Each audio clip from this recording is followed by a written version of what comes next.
ವಿಶೇಷವಾಗಿ vision TV ಬಗ್ಗೆ ನಾನು ಆಲ್ರೆಡಿ ಸುಮಾರು ಕಡೆ ಹೇಳಿದ್ದೇನೆ. ಅದು ಯಾರಿಗೆ ಗೊತ್ತಿಲ್ವೋ ಅವರಿಗೂ ಇನ್ನೊಂದು ಹೇಳೋದಕ್ಕೆ ಇಷ್ಟಪಡ್ತೇನೆ.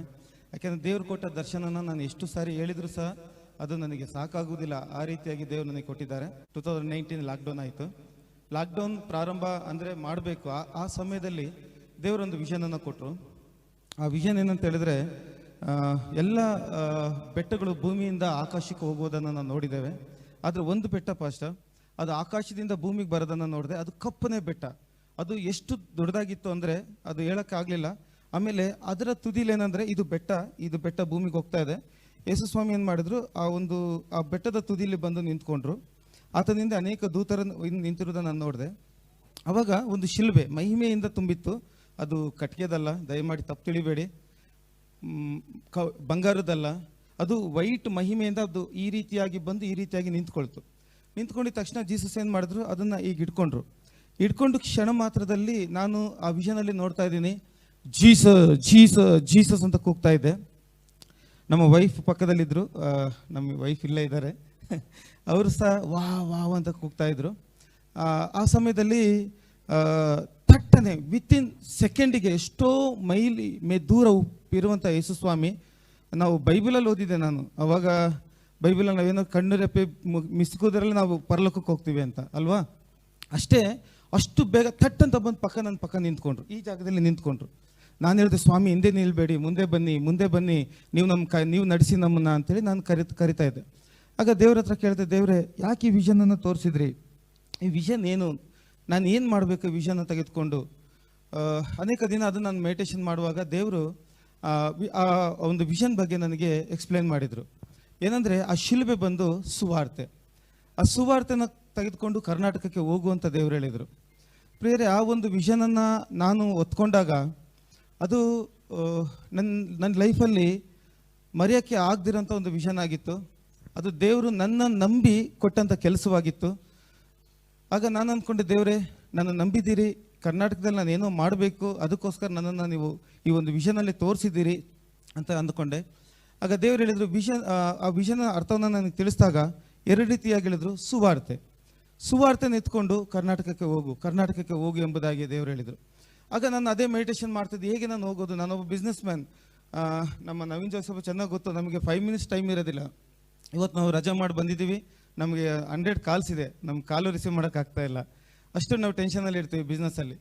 ದೇವ್ರ ಹತ್ರ ಕೇಳಿದೆ, ದೇವರೇ ಏನು ಮಾಡಬೇಕು, ಹೇಗೆ ಸುವಾರ್ತೆ ತೆಗೆದುಕೊಂಡು ಹೋಗೋದು, ಯಾವ ರೀತಿ ಕೊಡೋದು ಎಂಬುದಾಗಿ ನಾನು ದೇವ್ರ ಹತ್ರ ಕೇಳಿದಾಗ ದೇವರು ಅನೇಕ ಆಲೋಚನೆಗಳನ್ನು ಕೊಟ್ಟರು. ಯಾವ ರೀತಿ ಮಾಡಬೇಕು ಅಂತ. ನಾನು ಬೆಳಗಿನ 4 ಗಂಟೆ 5 ಗಂಟೆ ತನಕ ದೇವ್ರ ಹತ್ರ ಮಾತಾಡುವಾಗ ದೇವ್ರು ಹೇಳಿದ್ದೆಲ್ಲ ನನ್ನ ಮನೆ ವಾಲ್ ಮೇಲೆ ಬರಿತಾ ಇದ್ದೆ.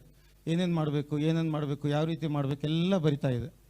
ಆಮೇಲೆ ಬೆಳಗ್ಗೆ ಎದ್ದಾಗ ನಮ್ಮ ವೈಫ್ ಹೇಳ್ತಾ ಇದ್ರು, ಏನು ಮನೆಯಲ್ಲ ಇಷ್ಟೊಂದು ಬರೆದಿದ್ದೀರಾ, ಈ ರೀತಿ ಬರೆದಿದ್ದೀರಾ ನೀವು ಅಂತೇಳಿ ಹೇಳ್ತಾ ಇದ್ರು. ಈ ರೀತಿಯಾಗಿ ದೇವರೊಂದು ವಿಷನನ್ನು ಕೊಟ್ಟರು. ಆಗ ಪ್ರಾರಂಭವಾಯಿತು ವಿಷನ್ ಟಿವಿ ಬಂದು ದೇವರ ವಾಕ್ಯನ ಕರ್ನಾಟಕದ ಮೂಲೆಗಳಿಗೆ ಮನೆಗಳಿಗೆ ಹೋಗುವಂತೆ ಮಾಡುವಂಥದ್ದಾಗಿದೆ. ಪ್ರಿಯರೇ, ಹೇಳ್ಬೋದು, ಬ್ರದರ್ ಅದೇನು ಬ್ರದರ್, ನಾನು ಸಹ ವಿಷನ್ ಟಿವಿ ಅಂದರೆ ನಾವು ಸಹ ಟಿವಿ ಚಾನಲ್ ನೋಡಿದ್ದೇವೆ, ಅನೇಕ ಟಿವಿ ಚಾನಲ್ ಇದೆಯಲ್ಲ. ಹೌದು ಪ್ರಿಯರೇ, ಅನೇಕ ಟಿವಿ ಚಾನಲ್ ಇದೆ. ಆದರೆ ವಿಷನ್ ಟಿವಿಲಿ ದೇವ್ರು ಕೊಟ್ಟ ಸೇವೆ ಏನಂತ ಹೇಳಿದರೆ, ಸುವಾರ್ತೆ ಎರಡು ರೀತಿಯಾಗಿ ನಾವು ಕೇಳಿರ್ತೇವೆ. ಅಂದರೆ ಅನ್ಯ ಜನಗಳಿಗೆ ಶಿಲುಬೆಯನ್ನು ಕುರಿತು ನಾವು ಹೇಳ್ತೇವೆ. ಶಿಲುಬೆ, ಯೇಸು ಸ್ವಾಮಿ ನಮಗೋಸ್ಕರ ಶಿಲುಬೆಯಲ್ಲಿ ಏನು ಮಾಡಿದ್ರು ಅದನ್ನು ಕುರಿತು ಸಾರುವುದೇ ಅನ್ಯ ಜನರಿಗೆ ಒಂದು ಸುವಾರ್ತೆ ಆಗಿದೆ. ಹಲ್ಲೆಲೂಯಾ. ಅದೇ ರೀತಿ ದೇವ ಮಕ್ಕಳಿಗೆ, ದೇವ ಸಭೆಗಳಿಗೂ ಒಂದು ಸುವಾರ್ತೆ ನಾವು ಕೊಡಬೇಕಾಗಿದೆ. ದೇವರು ಅದನ್ನು ಕುರಿತು ನನಗೆ 3 ವಿಷಯವನ್ನು ತೋರಿಸಿದ್ರು. ನಾನು ಅದನ್ನು ಹೇಳುವಾಗ ದಯಮಾಡಿ ದೇವರ ಹೃದಯವನ್ನು ದಯಮಾಡಿ ನಾವೆಲ್ಲರೂ ಅರ್ಥ ಮಾಡ್ಕೊಳ್ಬೇಕೆಂಬುದಾಗಿ ನಾನು ಬಯಸ್ತೇನೆ. ಈ 3 ವಿಷಯಗಳು ನನ್ನ ಜೀವಿತದಲ್ಲಿ ನಾನು ಯಾರಿಂದಲೂ ಕಲೀಲಿಲ್ಲ, ಯಾರಿಂದಲೂ ಕೇಳಲಿಲ್ಲ, ಅದು ದೇವರಿಂದ ಕೇಳಿದಂಥದ್ದಾಗಿದೆ. ಪ್ರಿಯರೇ, ಹಲ್ಲೆಲೂಯಾ. ನಾನು ಯಾವಾಗಲೂ ಪ್ರಾರ್ಥನೆ ಮಾಡ್ತಾ ಇದ್ದೆ, ದೇವರೇ ನಮ್ಮ ಕರ್ನಾಟಕದಲ್ಲಿ ಉಜ್ಜೀವನ ಬೇಕು, ಎಲ್ಲ ಸಭೆಗಳು ಉಜ್ಜೀವನದಲ್ಲಿ ಬರಬೇಕು, ಅದ್ಭುತಗಳು ನಡಿಬೇಕು, ಸೂಚಕಗಳು ನಡಿಬೇಕು, ಸಭೆಗಳು ಸಾವಿರ ಆತ್ಮಗಳಿಂದ ತುಂಬಲ್ಪಡಬೇಕು. ದೇವರೇ ಏನು ಮಾಡಬೇಕೆಂಬುದಾಗಿ ಕೇಳುವಾಗ ದೇವರು ನನಗೆ ನಿಧಾನವಾಗಿ ಅರ್ಥವಾಗುವ ರೀತಿಯಲ್ಲಿ 3 ವಿಷಯಗಳನ್ನು ತೋರಿಸಿದ್ರು. ಪ್ರಿಯರೇ, ಒಂದು ಸಾರಿ ಏನಾಯ್ತು ಅಂತ ಹೇಳಿದ್ರೆ, ನಾವು ಬಿಸ್ನೆಸ್ ಮಾಡ್ತೀವಿ, ಕಾರ್ ಸರ್ವಿಟೇಷನ್ ಮಾಡ್ತೀವಿ. ಆ ಸಮಯದಲ್ಲಿ ಒಂದು ಕಾರು ಆಕ್ಸಿಡೆಂಟ್ ಆಗಿ ತುಂಬ ಡ್ಯಾಮೇಜ್ ಆಗಿ ಅದು ನಮ್ಮ ಸರ್ವಿಟೇಷನ್ನ ಹೊರಗಡೆ ಬಂದು ನಿಂತಿತ್ತು. ಆಗ ಅವರು ಓನರ್ ಹೇಳಿದ್ರು, ಸರ್ ಬನ್ನಿ, ಸ್ವಲ್ಪ ಕಾರ್ ತುಂಬ ಡ್ಯಾಮೇಜ್ ಆಗಿದೆ, ಅದನ್ನು ರೆಡಿ ಮಾಡಬೇಕು, ಎಷ್ಟು ದಿವಸ ಆಗುತ್ತೆ, ಎಷ್ಟು ಖರ್ಚು ಬರುತ್ತೆ ನಮಗೆ ಹೇಳಿ ಅಂತ ಹೇಳಿದಾಗ ನಾವು ಹೋದೆ. ಕೆಳಗಡೆ ಹೋಗಿ ಆ ಒಂದು ಕಾರನ್ನು ನೋಡುವಾಗ ಆ ಕಾರ್ ತುಂಬಾ ಡ್ಯಾಮೇಜ್ ಆಗಿತ್ತು ಪ್ರೇಯರ್. ಅದು ರೆಡಿ ಮಾಡೋಕ್ಕೆ ಆಗದೇ ಇರುವಷ್ಟು ಡ್ಯಾಮೇಜ್ ಆಗಿತ್ತು ಆ ಕಾರು. ಆಗ ನಾನು ಹೇಳಿದೆ, ಇದೇನು ಇಷ್ಟೊಂದು ಡ್ಯಾಮೇಜ್ ಆಗಿದೆ, ಹೇಗೆ ರೆಡಿ ಮಾಡೋದು ನಾನು ಯೋಚನೆ ಮಾಡ್ತಾ ಇದ್ದೆ. ಆ ಕಾರ್ ಹತ್ರ ಹೋಗಿ ಯೋಚನೆ ಮಾಡುವಾಗ ದೇವರೊಂದು ವಿಷಯ ನನ್ನ ಜೊತೆಯಲ್ಲಿ ಮಾತಾಡಿದರು. ಹಲ್ಲೆಲೂಯಾ. ನನಗೆ ಗೊತ್ತಿಲ್ಲ, ಅನೇಕರು ದೇವ್ರು ಮಾತಾಡಿದ್ರು ನಾವು ಕೇಳ್ತಾ ಇದ್ವಿ. ಅವಾಗ ನಿಜವಾಗ್ಲೂ ದೇವ್ರು ಮಾತಾಡ್ತಾರಾ ಪ್ರೇಯರೆ? ನಿಜವಾಗಿ ದೇವರು ಆತ್ಮದಲ್ಲಿ ಆತನು ಮಾತಾಡುವಂಥ ದೇವರಾಗಿದ್ದಾರೆ. ಅನೇಕರಿಗೆ ತಪ್ಪಾದ ಅಭಿಪ್ರಾಯ ಏನಂದರೆ, ದೇವ್ರ ಕಿವಿಯೊಳಗಡೆ ಬಂದು ಆನಂದ್ ಊಟ ಮಾಡ್ದ, ಪಾಸ್ಟ್ರೆ ಊಟ ಮಾಡಿದ್ರಾ, ಈ ರೀತಿ ದೇವರು ಮಾತಾಡಲ್ಲ. ದೇವರು ಆತ್ಮ ಸ್ವರೂಪನು, ನಮ್ಮ ಆತ್ಮದಲ್ಲಿ ಆತನ ಸಂಪರ್ಕ ಇರ್ತದೆ. ಹಲ್ಲೆಲೂಯಾ. ಆತನು ಮಾತಾಡುವಾಗ ನಾನು ಗ್ರಹಿಸ್ಕೊಳ್ತೀನಿ, ಇದು ದೇವ್ರ ಮಾತು, ಇದು ದೇವ್ರ ಮಾತಲ್ಲ, ಇದು ಜನರ ಮಾತು, ಇದು ನಮ್ಮ ಎಮೋಷನಲಲ್ಲಿ ಬರುವಂಥ ಮಾತು, ಇದು ನಾನು ಗ್ರಹಿಸ್ಕೊಳ್ತೀನಿ. ಈ ರೀತಿಯಾಗಿ ದೇವರು ಏನು ಮಾತಾಡಿದ್ರೆ ಅಂದರೆ, ಮಗನೇ ಈ ಕಾರನ್ನು ರೆಡಿ ಮಾಡೋಕ್ಕೆ ನಿನಗೆ ಎಷ್ಟು ದಿವಸ ಬೇಕು ಅಂತ ದೇವ್ರು ಕೇಳಿದರು. ನಾನು ಹೇಳಿದೆ, ಕಮ್ಯುನಿಕೇಷನ್ ಆಗ್ತಾ ಇದೆ ಇಬ್ಬರ ಜೊತೆಯಲ್ಲಿ, ದೇವರು ಈ ಕಾರು ಇಷ್ಟೊಂದು ಡ್ಯಾಮೇಜ್ ಆಗಿದೆಯಲ್ಲ, ಒಂದು 3 months ಆಗ್ಬೋದು ನನಗೆ ರೆಡಿ ಮಾಡೋಕ್ಕೆ ಅಂತ ಹೇಳಿದೆ. ದೇವ್ರು ಹೇಳಿದರು, ಅದೇ ರೀತಿ ಕರ್ನಾಟಕದ ಸಭೆಗಳಲ್ಲಿ ನನ್ನ ಮಕ್ಕಳ ಪರಿಸ್ಥಿತಿ ಇದೆ ಅಂತ ದೇವ್ರು ಹೇಳಿದರು. ಹಲ್ಲೆಲೂಯಾ. ಎಷ್ಟು ಟೀಚ್ ಮಾಡಿದ್ರು ಅವರು ಮೇಲೆ ಬರೋಕ್ಕಾಗ್ತಾ ಇಲ್ಲ, ಎಷ್ಟು ಪ್ರಾರ್ಥನೆ ಮಾಡಿದ್ರು ಮೇಲೆ ಬರೋಕ್ಕಾಗ್ತಾ ಇಲ್ಲ. ದೇವ್ರು ಆ ರೀತಿ ಹೇಳಿದ ತಕ್ಷಣ ಯಾಕೆ ದೇವ್ರು ಈ ರೀತಿ ಹೇಳ್ತಾ ಇದ್ದಾರೆ? ಅವ್ರು ಎಷ್ಟೇ ಪ್ರಾರ್ಥನೆ ಮಾಡಿದ್ರು ಸಾಲದಿಂದ ಅವ್ರಿಗೆ ಬಿಡುಗಡೆ ಮಾಡೋಕ್ಕೆ ಆಗ್ತಾ ಇಲ್ಲ. ಅದನ್ನು ಹೇಳಿದಾಗ ನನಗೆ ಆಶ್ಚರ್ಯ ಆಯಿತು. ದೇವರು ಒಂದು ಕ್ವಶನನ್ನು ಕೇಳಿದ್ರು ಪ್ರೇಯರೆ. ಆ ಕ್ವಶನನ್ನು ನಾನು ದೇವ್ರ ಹತ್ರ ಕೇಳಿದಾಗ ನಾನು ಶಾಕ್ ಆಗೋದೆ, ಕಂಪ್ಲೀಟಾಗಿ ಶಾಕ್ ಆಗೋದೆ. ಏನಂದರೆ ದೇವ್ರು ಒಂದು ಮಾತು ಹೇಳಿದರು, ಮಗನೇ ಯಾರು ಹೇಳಿದ್ರು ನನ್ನ ಸೇವಕನಿಗೆ ನನ್ನ ಮಕ್ಕಳನ್ನು ಶಪಿಸುವುದಕ್ಕೆ? ಯಾರು ಹೇಳಿದ್ರು ನನ್ನ ಸೇವಕರಿಗೆ ನನ್ನ ಮಕ್ಕಳನ್ನು ಶಪಿಸುವುದಕ್ಕೆ? ಜಸ್ಟ್ ಅಷ್ಟು ಹೇಳಿದ್ರು, ಮತ್ತೆ ದೇವ್ರ ವಾಯ್ಸ್ ಸ್ಟಾಪ್ ಆಯಿತು, ಕಂಪ್ಲೀಟ್ ಸ್ಟಾಪ್ ಆಯಿತು. ಫುಲ್ ಶಾಕ್ ಆದೆ. ನಾನು ಏನಕ್ಕೋ ಕೆಳಗಡೆ ಬಂದೆ, ಯಾವುದೋ ಬಿಸ್ನೆಸ್ ಮಾಡ್ಕೊಂತ ಹೋದೆ, ನಾನು ಯಾರನ್ನೋ ಮೀಟ್ ಆದೆ. ಹಲ್ಲೆಲೂಯಾ. ಯಾರ್ದೋ ವಾಯ್ಸನ್ನು ನಾನು ಕೇಳಿದೆ. ದೇವ್ರು ಹೇಳಿದರು, ಅದಕ್ಕೆ ಕರ್ನಾಟಕದ ಉಜ್ಜೀವನ ಬರೋಕ್ಕಾಗ್ತಾ ಇಲ್ಲ ಅಂದರೆ ನನ್ನ ಸೇವಕರು, ಅವರು ಸೈತಾನನ ಸೇವಕರು ಅಂತ ದೇವ್ರು ಹೇಳಿಲ್ಲ, ನನ್ನ ಸೇವಕರು ನನ್ನ ಮಕ್ಕಳನ್ನು ಶಪಿಸ್ತಾ ಇದ್ದಾರೆ. ಅವರಿಗೆ ಯಾರು ಹೇಳಿದ್ರು ನನ್ನ ಮಕ್ಕಳನ್ನು ಶಪಿಸುವುದಕ್ಕಾಗಿ? ಹಲ್ಲೆಲೂಯಾ. ಇದರಿಂದ ನನ್ನ ಮಕ್ಕಳು ಮೇಲೆ ಬರಬೇಕಂತ ಇಷ್ಟಪಡ್ತಾರೆ, ಮೇಲೆ ಬರೋದಕ್ಕಾಗೋದಿಲ್ಲ. ಆಶೀರ್ವಾದವಾಗಿರ್ಬೇಕಂತ ಇಷ್ಟಪಡ್ತಾರೆ, ಆಶೀರ್ವಾದವಾಗಿರೋದಕ್ಕಾಗ್ತಾ ಇಲ್ಲ. ಸಮೃದ್ಧಿಯಾಗಿರೋಕ್ಕೆ ಇಷ್ಟಪಡ್ತಾರೆ, ಸಮೃದ್ಧಿಯಾಗಿರೋಕ್ಕಾಗ್ತಾ ಇಲ್ಲ. ಯಾಕೆಂದರೆ ದೇವ್ರು ಹೇಳಿದರು, ನನ್ನ ಸೇವಕರು ನನ್ನ ಮಕ್ಕಳನ್ನು ಶಪಿಸ್ತಾ ಇದ್ದಾರೆ. ಹಲ್ಲೆಲೂಯಾ. ಪ್ರಿಯರೇ, ಇದನ್ನು ದಯಮಾಡಿ ಒಂದು ಸೀರಿಯಸ್ ಆಗಿ ತೆಗೆದುಕೊಳ್ಳಿ. ಸಭೆ ನಮ್ಮದಲ್ಲ. ನಮ್ಮದ? ನಾನು ಕಟ್ಟಿದ್ನ? ಹೇಳ್ಕೊಳ್ಳಿ, ನಾವು ಕಟ್ಟಿದ್ವ ಸಭೆನ? ಸಭೆಗೋಸ್ಕರ ನಾನು ರಕ್ತ ಸುರಿಸಿದ್ನ? ಸಭೆಗೆ ನಾನು ಪ್ರಾಣ ಕೊಟ್ಟನ? ಸಭೆಗೋಸ್ಕರ ನಾನು ಚಾಟಿಯಿಂದ ಹೊಡ್ತಾ ತಿನ್ನ? ಸಭೆಗೋಸ್ಕರ ನಾನು ಮುಖಕ್ಕೆ ಉಗುಳಿಸ್ಕೊಂಡ? ಇಲ್ಲ, ಸಭೆ ಆತನದು. ಹಲ್ಲೆಲೂಯಾ. ನಾವು ಆತನ ಮಕ್ಕಳನ್ನು ಕೈ ಹಿಡಿದು ನಡೆಸಿಕೊಂಡು ಹೋಗುವಂಥ ದೇವಸೇವಕರು. ಹಲ್ಲೆಲೂಯಾ. ಯಾರ ಮಕ್ಕಳನ್ನು? ಆತನ ಮಕ್ಕಳನ್ನು. ದೇವ್ರು ಈ ವಿಷಯ ಹೇಳಿದಾಗ ದೇವ್ರು ಏನೋ ಮಾಡ್ತಾ ಇದ್ದಾರೆ ನನಗೆ ಗೊತ್ತಾಯಿತು. ಪಾಸ್ಟರ್, ದೇವ್ರು ಏನೋ ಮಾಡ್ತಾ ಇದ್ದಾರೆ ಕರ್ನಾಟಕದಲ್ಲಿ. ಸೊ ಹಾಗೆ ನಾನು ದೇವ್ರ ಹತ್ರ ನಾನು ನಡೆಯುವಾಗ ಒಂದು ದಿನ ಒಂದು ವಿಷನನ್ನು ದೇವ್ರು ಕೊಟ್ಟರು. ಒಂದು ಜಾಗದಲ್ಲಿ ಒಂದು ಮಗು, ಒಂದು ಹುಡುಗಿ, ಸುಂದರವಾದ ಹುಡುಗಿ ಪಾಸ್ಟರ್. ಎಷ್ಟು ಸುಂದರವಾಗಿದ್ರು ಅಂದರೆ ಅವ್ರನ್ನ ವರ್ಣನೆ ಮಾಡೋಕ್ಕಾಗಲಿಲ್ಲ ನನ್ನ ಕೈಲಿ. ಸುಂದರವಾಗಿದ್ದರು. ಆ ಸುಂದರವಾದ ಹುಡುಗಿ ಒಂದು ಕೂತ್ಕೊಂಡಿದೆ. ಅವರು ಈ ರೀತಿ ಈ ಜಾಗದಲ್ಲಿ ಕೂತ್ಕೊಂಡಿದೆ. ಜೋರಾಗಿ ಅಳ್ತಾ ಇದೆ. ಬೀದಿಲಿದೆ, ಜನ ಹೋಗ್ತಾ ಇದ್ದಾರೆ, ಎಲ್ಲರೂ ನೋಡ್ತಾ ಇದ್ದಾರೆ. ಜೋರಾಗಿ ಅಳ್ತಾ ಇದೆ. ಅಯ್ಯೋ, ನನ್ನನ್ನು ಯಾರೂ ನೋಡ್ತಾ ಇಲ್ಲ, ನನ್ನನ್ನು ಯಾರೂ ಪ್ರೀತಿ ಮಾಡ್ತಾ ಇಲ್ಲ, ಈ ರೀತಿ ಅಳ್ತಾ ಇದೆ. ಆಗ ಒಬ್ಬ ಸೇವಕರು ಬಂದರು. ಅಮ್ಮ ಅಳಬೇಡ, ದೇವ್ರ ವಾಕ್ಯ ತಗೋ, ದೇವ್ರ ವಾಕ್ಯ ಓದು, ಅಳಬೇಡ, ದೇವ್ರ ವಾಕ್ಯ ತಗೋ, ದೇವ್ರ ವಾಕ್ಯ ಓದು, ಈ ರೀತಿಯಾಗಿ ಅವ್ರು ಹೇಳ್ತಾ ಇದ್ರು. ಆಗ ಅವ್ರಿಗೆ ಹೇಳ್ತಾ ಇತ್ತು, ಪಾಸ್ಟ್ರೆ ನನಗೆ ದೇವ್ರ ವಾಕ್ಯ ಇದೆ, ದೇವ್ರ ವಾಕ್ಯ ಗೊತ್ತು, ದೇವ್ರ ವಾಕ್ಯ ಇದೆ, ಆದರೆ ನನಗೆ ಪ್ರೀತಿ ಇಲ್ಲ, ನನಗೆ ಪ್ರೀತಿ ಇಲ್ಲ ಪಾಸ್ಟರ್, ನನಗೆ ಪ್ರೀತಿ ಬೇಕೆಂಬುದಾಗಿ ಆ ಹುಡುಗಿ ಹೇಳೋದಕ್ಕೆ ಪ್ರಾರಂಭ ಆಯಿತು. ನಾನು ಆ ಜಾಗವನ್ನು ಹಾದು ಹೋದೆ. ಅದು ಒಂದು ಜಾಗದಲ್ಲಿ ನಿಂತ್ಕೊಂಡಾಗ ಆ ವಿಷನ್ ಸ್ಟಾಪ್ ಆಯಿತು. ಆಗ ದೇವ್ರ ಹತ್ರ ಕೂತ್ಕೊಂಡೆ. ದೇವ್ರೆ, ಏನಿದು? ಏನು? ಯಾಕೆ ಇದನ್ನು ತೋರಿಸ್ತಾ ಇದ್ದೀರಿ? ಆಗ ದೇವ್ರು ಹೇಳಿದರು, ಅದು ಸುಂದರವಾಗಿ ಇರುವಂಥದ್ದು ನನ್ನ ಸಭೆ. ನನ್ನ ಸಭೆಯಷ್ಟು ಸುಂದರ ಈ ಲೋಕದಲ್ಲಿ ಯಾರೂ ಇಲ್ಲ. ಆಕೆ ಸುಂದರಿಯಲ್ಲಿ ಅತೀ ಸುಂದರಿ ನನ್ನ ಸಭೆ. ಹಲ್ಲೆಲೂಯಾ. ಇವತ್ತು ನನ್ನ ಸಭೆಗೆ ಏನು ಬೇಕಾಗಿದೆ ಅಂದರೆ ಪ್ರೀತಿ ಬೇಕಾಗಿದೆ. ಪ್ರೀತಿ ಬೇಕಾಗಿದೆ. ನನ್ನ ಸೇವಕರಿಂದ ನನ್ನ ಸಭೆಯ ಮಕ್ಕಳಲ್ಲಿ ನಾನು ಪ್ರೀತಿಯನ್ನು ಎದುರು ನೋಡ್ತಾ ಇದ್ದೇನೆ. ಅವರು ಪ್ರೀತಿಸುವಿಕೆಯನ್ನು ನಾನು ಎದುರು ನೋಡ್ತಾ ಇದ್ದೇನೆ. ಪ್ರೀತಿ ಇಲ್ಲದೆ ಸಭೆಗಳು ಇವತ್ತು ಬಿದ್ದು ಹೋಗ್ತಾ ಇದೆ ಪ್ರಿಯರೇ. Hallelujah, hallelujah. ಇವತ್ತು ನಾವು ವಾಕ್ಯದಿಂದ ನಮ್ಮ ಆತ್ಮವನ್ನು ಬಲಪಡಿಸ್ತೀವಿ, ಹಲ್ಲೆಲೂಯಾ. ಆದರೆ ನಮ್ಮ ಮನಸ್ಸನ್ನಲ್ಲ. ನಮ್ಮ ಮನಸ್ಸು ಲೌಕಿಕವಾದ ಒಂದು ಫ್ರೆಂಡ್ಶಿಪ್ಪಲ್ಲಿ, ಪ್ರೀತಿಯಲ್ಲಿ ಬೆಳೆಯುತ್ತೆ. ನಮ್ಮ ಆತ್ಮ ಪವಿತ್ರ ಆತ್ಮನಲ್ಲಿ ಫ್ರೆಂಡ್ಶಿಪ್ಪಲ್ಲಿ, ವಾಕ್ಯದಲ್ಲಿ ಬೆಳೆಯುತ್ತೆ. ಹಲ್ಲೆಲೂಯಾ. ನಮ್ಮ ಸಭೆಗಳಿಗೆ ಏನು ಬೇಕಾಗಿದೆ? ನಮ್ಮ ವಿಶ್ವಾಸಿಗಳ ಮಧ್ಯದಲ್ಲಿ ನಮ್ಮ ವಿಶ್ವಾಸಿಗಳು ನಮ್ಮಿಂದ ಎದುರು ನೋಡೋದು ಪ್ರೀತಿ. ನನ್ನ ಪಾಸ್ಟರ್ ಮೇಲೆ ಅವರು ಇಟ್ಟಂಥ ಪ್ರೀತಿ. ಹಲ್ಲೆಲೂಯಾ. ಒಂದು ಸಾರಿ ನನ್ನ ಜೀವಿತದಲ್ಲಿ ನಡೆದಂಥ ಘಟನೆ ಬಹಳವಾಗಿ ಪ್ರೀತಿಸ್ತಾ ಇದೆ. ನಮ್ಮ ಸೇವಕರನ್ನು ನಾನು ರಕ್ಷಣೆ ಹೊಂದಿದ ಪ್ರಾರಂಭದಲ್ಲಿ ಇದನ್ನು ಹೇಳ್ಬಾರ್ದು, ಆದರೂ ದೇವರ ನಿಮ್ಮ ಒಂದು ರಿಯಾಲಿಟಿಗೋಸ್ಕರ ಹೇಳ್ತಾ ಇದ್ದೇನೆ. ಅನೇಕ ವಿಷಯಗಳ ಇಂದ ನಾನು ಸಭೆಯಿಂದ ಹೊರಗಡೆ ಬಂದೆ, ಹೊರಗಡೆ ಹಾಕಲ್ಪಟ್ಟೆ, ದುಃಖದಲ್ಲಿ ಬಂದೆ, ಅಳುವುದಕ್ಕೆ ಪ್ರಾರಂಭ ಮಾಡಿದೆ. ಅಯ್ಯೋ, ನಾನು ಇವರನ್ನು ಎಷ್ಟೊಂದು ಪ್ರೀತಿಸಿದ್ನಲ್ಲ, ಇವ್ರು ನನಗೆ ಮೋಸ ಮಾಡಿದರು.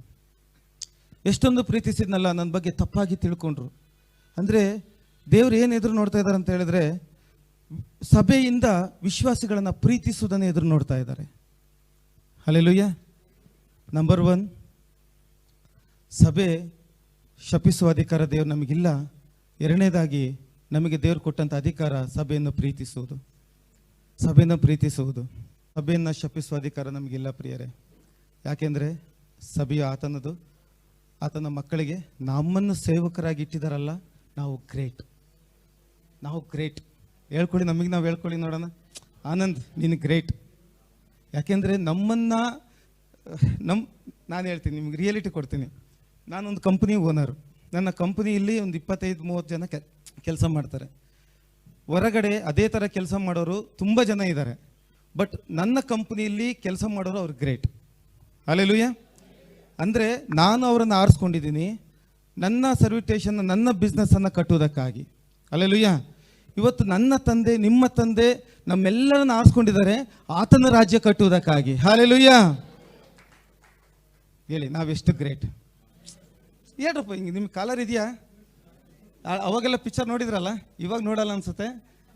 ನಾನು great, I am great, I am great. ಯಾಕೆಂದರೆ ಇವತ್ತು ಬೆಳಗ್ಗೆ ವಾಕ್ಯ ಕೇಳಿದ್ವಿ, ಅದ್ಭುತವಾದ ವಾಕ್ಯ. ನಮ್ಮ ದೇವರು ಎಷ್ಟು ದೊಡ್ಡವನಲ್ಲ, ಎಷ್ಟು ದೊಡ್ಡವ ನಮ್ಮ ದೇವರು. ಅಂಥ ದೊಡ್ಡ ದೇವರಿಗೆ ನಾವು ಸೇವಕರು. ವಾವ್, ಅಂಥ ದೊಡ್ಡ ಸೇವಕರಿಗೆ ನಾವು, ದೇವರಿಗೆ ನಮ್ಮ ಸೇವಕರು. ಇನ್ನೊಂದು ವಿಷಯ ಹೇಳ್ತೀನಿ, ಇದು ನಮಗೆ ಗೊತ್ತಾದರೆ ಏನಾಗುತ್ತಾ ಗೊತ್ತಾ? ಸಭೆಯ ಒಂದು ಬ್ರೇಕ್ ಥ್ರೂ, ಅಂದರೆ ವಿಶ್ವಾಸಿಗಳು ಸಭೆಯನ್ನು ತುಂಬಿಕೊಳ್ಳುವುದಕ್ಕೆ, ಸಭೆ ಬಿಟ್ಟು ಹೋಗದೆ ನಮ್ಮ ಜೊತೆಲಿದ್ದು ಆತ್ಮಿಕವಾಗಿ ಬೆಳೆಯುವುದಕ್ಕೆ ನಿಮಗೊಂದು ಎನರ್ಜಿ ಇದು. 2-3ನೇದಾಗಿ ದೇವರು ಇನ್ನೊಂದು ವಿಷಯಗಳನ್ನು ಇವತ್ತು ದೇವರು ನನ್ನ ಜೊತೆಲಿ ಮಾತಾಡಿದರು. ನಮಗೆಲ್ಲರಿಗೂ ಗೊತ್ತು, ಸಮರ್ಯದ ಒಂದು ಕತೆ ನಮಗೆಲ್ಲರಿಗೂ ಗೊತ್ತು ಅಲ್ವಾ? ಗೊತ್ತಿದೆಯಾ? ಸಮರ್ಯ, ಯಾವ ಸಮರ್ಯ ಬ್ರದರ್? ಎಲ್ಲ ಸಮರ್ಯಗಳು ನಾವು ಕೇಳಿದ್ದೀವಿ ಬ್ರದರ್. ಅದ್ರಲ್ಲಿ ಯಾವ ಸಮರ್ಯ ಹೇಳಿ ಬ್ರದರ್? ಒಳ್ಳೆ ಸಮರ್ಯ. ಒಳ್ಳೆ ಸಮರ್ಯ ಯಾರು? ಯೇಸು ಸ್ವಾಮಿ. ಹಲ್ಲೆಲೂಯಾ. ಯೇಸು ಸ್ವಾಮಿ. ಇವತ್ತು ಬೆಳಗ್ಗೆ ದೇವರು ನನಗೆ ಕೊಟ್ಟಂಥ ಇದು. ದೀಪಣ್ಣ ಬನ್ನಿ, ನೀವು ತುಂಬ ಚೆನ್ನಾಗಿದ್ದೀರಾ, ಬನ್ನಿ, ತುಂಬ ಹ್ಯಾಂಡ್ಸಮ್ ಆಗಿ ಕಾಣ್ತೀರಾ, ನೀವು ಮುಂದೆ ಬನ್ನಿ. ಈಗ ನೋಡಿ, ನಿಮಗೆ ಅರ್ಥ ಆಗ್ತದೆ. ಒಳ್ಳೆ ಸಮರ್ಯದಲ್ಲಿ ನಾವು ನೋಡ್ತೀವಿ, ಅನೇಕರು ಬಂದು ಹೋದರು. ಈಗ ಇವರಿಗೆ ಗಾಯ ಆಗಿದಷ್ಟು ಕಳ್ಳ ಒದ್ಬಿಟ್ಟಿದ್ದಾನೆ, ಸಿಕ್ಕಾಬಟ್ಟೆ ಒದ್ಬಿಟ್ಟಿದ್ದಾನೆ. ಕಣ್ಣು ಹೋಗಿದೆ, ಕೈ ಹೋಗಿದೆ, ಕಾಲು ಹೋಗಿದೆ, ಎಲ್ಲ ಒದ್ಬಿಟ್ಟಿದ್ದಾನೆ. ಎಲ್ಲ ಇವರ ತಿದ್ದಿದ್ದು ಕಸ್ಕೊಂಡ್ಬಿಟ್ಟಿದ್ದಾನೆ. ಯಾರು ಕಸ್ಕೊಂಡ್ಬಿಟ್ಟಿದ್ದಾರೆ? ಕಳ್ಳ ಕಸ್ಕೊಂಡ್ಬಿಟ್ಟಿದ್ದಾನೆ. ಈಗ ಕಳ್ಳನಿಗೆ ಏನು ಬೇಕು? ಒದೆ ಬಿದ್ದವನಿಗೆ ಏನು ಬೇಕು? ಆರೈಕೆ ಬೇಕು, ಟ್ರೀಟ್ಮೆಂಟ್ ಬೇಕು ಅಲ್ವಾ? ಈಗ ದೇವ್ರು ನನಗೆ ಇವತ್ತು ಬೆಳಗ್ಗೆ ಏನು ಮಾತಾಡಿದ್ರೆ ಅಂದರೆ, ಎಲ್ಲವನ್ನು ಕಸ್ಕೊಂಡ್ರು. ಸೈತ ಯಾವುದು ಆ ದಿನದ ಕಳ್ಳ ಏನು ಮಾಡಿದೆ? ಎಲ್ಲವನ್ನು ಕಸ್ಕೊಂಡ, ಈತನು ಬರಿದಾಗಿ ಬಿಟ್ಟು ಹೋದ. ಆಗ ಸಮರ್ಯದವರು ಬಂದರು, ಅವರಿಗೆ ದ್ರಾಕ್ಷಿ ರಸವನ್ನೆಲ್ಲ ಹಚ್ಚಿದ್ರು, ಎಣ್ಣೆಯನ್ನು ಹಚ್ಚಿದ್ರು. ಅದು ರೆವಲ್ಯೂಷನ್ ನಿಮ್ಗೆಲ್ಲರಿಗೂ ಗೊತ್ತು, ಅದೇನಿರ್ಬೋದು ಎಂಬುದಾಗಿ. ಬಟ್ ನಾನು ಆ ಟಾಪಿಕ್ ಮಾತಾಡ್ತಾ ಇಲ್ಲ. ಅವರನ್ನು ಏನು ಮಾಡಿದ್ರು? ಸಮರ್ಯದವರು ಬಂದರು, ಸಭೆಗೆ ಕೊಟ್ಟರು. ಎಲ್ಲಿಗೆ ಕೊಟ್ಟರು? ಛತ್ರಕ್ಕೆ ಕೊಟ್ಟರು. ದೇವರು ಇವತ್ತು ಹೇಳಿದರು, ಮಗನೇ ಆ ಛತ್ರ ಅಂದರೆ ಏನು? ನಾನು ಹೇಳಿದೆ, ಸಭೆ. ದೇವರು ರೈಟ್. ಈಗ ಈ ಒದೆ ತಿಂದಂಥ ಮನುಷ್ಯ ಯಾರು? ಈತನು ಒಬ್ಬ ವ್ಯಾಪಾರಿ. ಅವನು ತಪ್ಪು ಮಾಡಿ ಬಂದೋ, ಅವನು ಸಮರ್ಯದಿಂದ ಎಲ್ಲಿಂದ ಬಂದವನು? ಎರಿಕೋಯಿಂದ ಎಲ್ಲಿಂದ ಬಂದ. ಬಟ್ ಯಾರ ಕೈಲಿ ಸಿಕ್ಕಿ ಬಿದ್ದ? ಕಳ್ಳರ ಕೈಯಲ್ಲಿ ಸಿಕ್ಕಿ ಬಿದ್ದ. ಕಳ್ಳರು ಏನು ಮಾಡಿದ್ರು? ಇವನ ತೀರದೆಲ್ಲ ಕಸ್ಕೊಂಡ್ಬಿಟ್ರು. ಈಗ ಇವನೇನಾದ? ಬರಿದಾದಾಗ ಆ ಸಮರ್ಯದವ್ರು ಏನು ಮಾಡಿದ್ರು? ಕರ್ಕೊಂಬಂದು ಛತ್ರಕ್ಕೆ ಕೊಟ್ಟರು. ಇವನ್ನ ಆರೈಕೆ ಮಾಡು. ಏನು ಮಾಡು? ಆರೈಕೆ ಮಾಡು. ಈಗ ಇವನು ಬಂದಿರೋದು ಛತ್ರಕ್ಕೆ ಏನಕ್ಕೋಸ್ಕರ? ಆರೈಕೆ ಹೊಂದುವುದಕ್ಕಾಗಿ ಬಂದ. ಸಮೃದ್ಧಿ ಹೊಂದುವುದಕ್ಕ, ಅಭಿವೃದ್ಧಿ ಹೊಂದುವುದಕ್ಕಲ್ಲ, ಆರೈಕೆ ಹೊಂದುವುದಕ್ಕೆ. ಇವತ್ತು ದೇವ್ರು ನನ್ನ ಹತ್ರ ಮಾತಾಡಿದೆ ಅಂದರೆ, ಮಗನೇ ಇವನಿಗೆ ಗಾಯ ಆಗಿದೆ, ಎಲ್ಲ ಕಡೆ ಗಾಯ ಆಗಿದೆ, ಎಲ್ಲ ಹೊಡೆದು ಬಿಟ್ಟಿದ್ದಾರೆ, ಇವನು ಎಲ್ಲ ಕಸ್ಕೊಂಡ್ಬಿಟ್ಟೆ. ಜಾನ್ 10 ಹೇಳೋ ಪ್ರಕಾರ ಕಳ್ಳನ ಏನು ಮಾಡ್ಬಿಟ್ಟಾನೆ? ಎಲ್ಲ ಅವನ ತಿರದೆಲ್ಲ ಕಸ್ಕೊಂಡು ಅವನ್ನ ಗಾಯವಾಗಷ್ಟು ಹೊಡೆದ್ಬಿಟ್ಟು ಬಿಟ್ಬಿಟ್ಟು ಹೋಗ್ಬಿಟ್ಟ. ಈಗ ಸಭೆಗೆ ಕೊಟ್ಟಾಗ ಸಭೆಯ ಜವಾಬ್ದಾರಿ ಏನು? ಆರೈಕೆ ಮಾಡೋದು. ಹಲ್ಲೆಲೂಯಾ. ಅವನಿಗೆ ಗಾಯ ಆದಂಗೆಲ್ಲ ಅವನಿಗೆ ಔಷಧಿ ಹಚ್ಚೋದು, ಅವನಿಗೆ ಮತ್ತೆ ಗಾಯ ಆಗಬಾರ್ದು. ಆ ಸಮರಿದ್ದವನ ಆಸೆ ಏನು ಗೊತ್ತಪ್ಪ? ಅಷ್ಟ ಅವನಿಗೆ ಮತ್ತೆ ಆ ಗಾಯ ಆರ್ತಾ ಇದ್ದಾಗೆ ಅದನ್ನು ಮತ್ತೆ ಕೆರಿಬಾರ್ದು. ನೀನು ಹಂಗೆ ಮಾಡಿದೆ, ನೀನು ಹಿಂಗೆ ಮಾಡಿದೆ, ನೀನು ಈ ತಪ್ಪು ಮಾಡಿದೆ, ಆ ತಪ್ಪು ಮಾಡಿದೆ, ಅವನ್ನ ಕೆರಿಬಾರ್ದು. ಆ ಸಮರ್ಯದನ್ನು ಒಂದೇ ಒಂದು ಆಜ್ಞೆ ಕೊಟ್ಟ ಛತ್ರಕ್ಕೆ ನೀನು ಅವನ್ನ ಆರೈಕೆ ಮಾಡು. ಜಸ್ಟ್ ನಿನಗೆ ಮತ್ತೆ ಹೆಚ್ಚಾಗಿ ಬಂದರೆ ನಾನು ಬರುವಾಗ ನಿನಗೆ ಅದನ್ನು ಕೊಡ್ತೇನೆ. Hallelujah, hallelujah. ಇವತ್ತು ಈ ಗಾಯವುಳ್ಳ ಮನುಷ್ಯನನ್ನು ಇವತ್ತು ಎಷ್ಟೋ ಜನರನ್ನು ಸಭೆಗೆ ದೇವರಿಗೆ ನಮ್ಮ ಹತ್ರ ಕರ್ಕೊಂಡ್ಬಂದಿದ್ದಾರೆ. ನಮ್ಮ ಹತ್ರ ಬಂದವರು ಸಮೃದ್ಧಿಯಿಂದ, ಅಭಿವೃದ್ಧಿಯಿಂದ, ಕಿರೀಟ ಹಾಕೊಂಡು ಆಡಿ ಬೆಂಚ್ ಕಾರಲ್ಲಿ ಬರಲಿಲ್ಲ. ಸೈತಾನನ ಅವ್ರನ್ನೆಲ್ಲ ಹಾಳು ಮಾಡ್ದ. ಯಾರು ಹಾಳು ಮಾಡಿದ್ರು? ಸಮರ್ಯದವನ್ನ, ಸೈತಾನ ಹಾಳು ಮಾಡೋದು ಯಾರು? ಸೈತಾನನು. ಗಾಯನ ಕಟ್ಟೋದು ಯಾರು? ದೇವರು. ಹಲ್ಲೆಲೂಯಾ. ಇವತ್ತು ನಾವು ಇದನ್ನು ಚೆನ್ನಾಗಿ ಅರ್ಥ ಮಾಡ್ಕೊಳ್ಬೇಕು. ಹಾಳು ಮಾಡಿದ್ದು ಸೈತಾನನು, ಕಟ್ಟಿದ್ದು ಸಮಾರ್ಯದವನು. ಹಲ್ಲೆಲೂಯಾ. ಇವತ್ತು ಈ ಗಾಯವುಳ್ಳ ಮಕ್ಕಳನ್ನು ದೇವರು ನಮ್ಮ ಕೈಲಿ ಕೊಟ್ಟಿದ್ದಾರೆ. ಹಲ್ಲೆಲೂಯಾ. ಕೊಟ್ಟಂಥ ದೇವರು, ಮಾತು ಕೊಟ್ಟಂಥ ದೇವರು, ನಾನು ಮತ್ತೆ ಬರ್ತೇನೆ ಸಭೆಗೆ, ನಾನು ಮತ್ತೆ ಬರ್ತೇನೆ. ಆತನು ಸುಳ್ಳುಗಾರನಲ್ಲ ಪಾಸ್ಟರ್. ನಿಮ್ಮ ಸಭೆಗೆ ಆತನು ಮತ್ತೆ ಬರ್ತಾನೆ. ಹಲ್ಲೆಲೂಯಾ. ನಿಮ್ಮ ಸಭೆಗಳಿಗೆ ಆತನು ಮತ್ತೆ ಬರ್ತಾನೆ. ಆತನು ಬಾಯಿ ಸುಳ್ಳನ್ನು ಆಡುವುದೇ ಇಲ್ಲ. ಹಲ್ಲೆಲೂಯಾ. No chance. ಆತನು ಸುಳ್ಳುಗಾರನಾಗುವುದಕ್ಕೆ ಚಾನ್ಸೇ ಇಲ್ಲ. ಆತನು ಬರ್ತೀನಿ. ಎಲ್ಲಿಗೆ ಬರ್ತಾನೆ? ನನ್ನ ಸಮರ್ಯದವನನ್ನು ಕೊಡು, ನನ್ನ ಗಾಯ ಆದಂಥ ಮನುಷ್ಯನನ್ನು ಕೊಡು. ಅವನನ್ನು ಏನು ಮಾಡಿದ್ದಿ? ಅವನನ್ನು ವಾಸಿ ಮಾಡ್ದ ಗಾಯನ. ಹಲ್ಲೆಲೂಯಾ. ಅವನು ಕಾಲು ಮುರಿದೋಗಿತ್ತು, ಕಟ್ಟಿದ್ಯಾ? ಅವನ ಕೈ ಮುರಿದೋಗಿತ್ತು, ಕಟ್ಟಿದ್ಯಾ? ಆತನು ಬಂದು ನಮ್ಮನ್ನು ಕೇಳ್ತಾನೆ. ಹಲ್ಲೆಲೂಯಾ. ಆ ದಿನ ಎಂಥ ದಿನ ಪ್ರಿಯರೇ. ಆತನು ಕೇಳುವಾಗ, ಅಪ್ಪ ತಗೋ, ಇಲ್ಲಿ ನೋಡು, ಇವನು ಗಾಯವಾಗಿದ್ದ, ನಾನು ಅವನ ಗಾಯಗಳನ್ನು ಕಟ್ಟಿದ್ದೇನೆ. ಹಲ್ಲೆಲೂಯಾ. ಅವನ ಕೈ ಮುರಿದೋಗಿತ್ತು, ಆ ಕೈಯನ್ನು ನಾನು ಕಟ್ಟಿದ್ದೇನೆ. ಅದು ನಮ್ಮ ದೇವರು. ಹಲ್ಲೆಲೂಯಾ. ಅದು ನಮ್ಮ ಸಭೆ. ಕಟ್ಟಲ್ ಬಿದ್ದವರನ್ನು, ಹಾಳಾದವರನ್ನು ದೇವರೇ ಮಾಡ್ಬೋದು ಎಲ್ಲ. ಆದರೆ ದೇವ ಸೇವಕರು, ಆತನ ಇನ್ನೊಂದೇನು ಹೇಳ್ಬೋದು ಅಂದರೆ, ಥ್ಯಾಂಕ್ ಯು ಬ್ರದರ್, ಆತನ ಕಣ್ಮಣಿಗಳು. ದೇವ ಸೇವಕರಾದ ನಾವೇನಾಗಿದ್ದೀವಿ? ಆತನ ಕಣ್ಮಣಿಗಳು. ಸಭೆಯನ್ನು, ಮಕ್ಕಳನ್ನು ದೇವರು ನಮ್ಮ ಕೈಲಿ ಕೊಟ್ಟಿದ್ದಾನೆ. ಹಲ್ಲೆಲೂಯಾ. ಇದೇ ಸಭೆ, ಇದೇ ಆತನ ಆಸೆ, ಇದೇ ಆತನ ಪ್ರೀತಿ. ಹಲ್ಲೆಲೂಯಾ. ವಿಷನ್ ಟಿವಿ ನಾವು ತೆಗೆದುಕೊಂಡು 16 ಡಿಸ್ಟಿಕ್ಗಳಲ್ಲಿ ಹೋದ್ವಿ. ನನಗೆ ಬಹಳವಾಗಿ ಪ್ರಾರಂಭದ ದಿನಗಳಲ್ಲಿ ಸಹಾಯಕ್ಕಾಗಿ ನಿಂತವರು ಬ್ರದರ್ ನವೀನ್ ಪಾಸ್ಟ್ರು, ಬ್ರದರ್ ಪ್ರಜ್ವಲ್ ಸ್ವಾಮಿ ಅವರು, ನಂತರ ಅವರು ಪಾಸ್ಟರ್ ಸ್ಟೀಫನ್ ಪಾಸ್ಟರ್ ಅವರು, ಪಾಸ್ಟರ್ ಡ್ಯಾನಿಯಲ್ ಡೇವಿಡ್ ಅವರು. ಇದು ಪ್ರಾರಂಭದಲ್ಲಿ ನಮ್ಮನ್ನು ಕೈ ಹಿಡಿದು ಇದರ ಬಗ್ಗೆ ಆಲೋಚನೆ ಕೊಟ್ಟು, ಹೀಗೆ ಮಾಡು ಮಗನೇ, ಹೀಗೆ ಮಾಡಬೇಡ ಅಂತ ಹೇಳಿದವರು ನನ್ನ ಆತ್ಮಿಕ ತಂದೆ ಪಾಸ್ಟರ್ ರಾಂಬಾಬು ಅವರು. ಹಲ್ಲೆಲೂಯಾ. ಇವತ್ತು ಅವರೆಲ್ಲರೂ ಇವರೆಲ್ಲರೂ ಮಾತಾಡ್ತಿರುವಂಥ ದೇವರ ವಾಕ್ಯ ಇದರಲ್ಲಿ ಬರ್ತಾ ಇದೆ. ಇದರಲ್ಲಿ ಏನಂತಂದರೆ, ದೇವರು ಯಾವ ರೀತಿ ನಿಮಗೆಲ್ಲ ನಾನು ಎಕ್ಸ್ಪ್ಲೇನ್ ಮಾಡಿದ್ನಲ್ಲ, ಈ ರೀತಿಯಾದ ಇರುವಂಥ ದೇವರ ವಾಕ್ಯಗಳನ್ನು ನಾವು ಅದರಲ್ಲಿ ಟೆಲಿಕಾಸ್ಟ್ ಮಾಡ್ತಾ ಇದ್ದೀವಿ. ಆಮೇಲೆ ಅನೇಕ ಒಂದು ಮೀಟಿಂಗನ್ನು ನಾವು ಮಾಡಿದ್ವಿ, ಕೃಪೆಯ ಮಹತ್ವ ಅಂತ ಮೀಟಿಂಗನ್ನು ಮಾಡಿದ್ವಿ.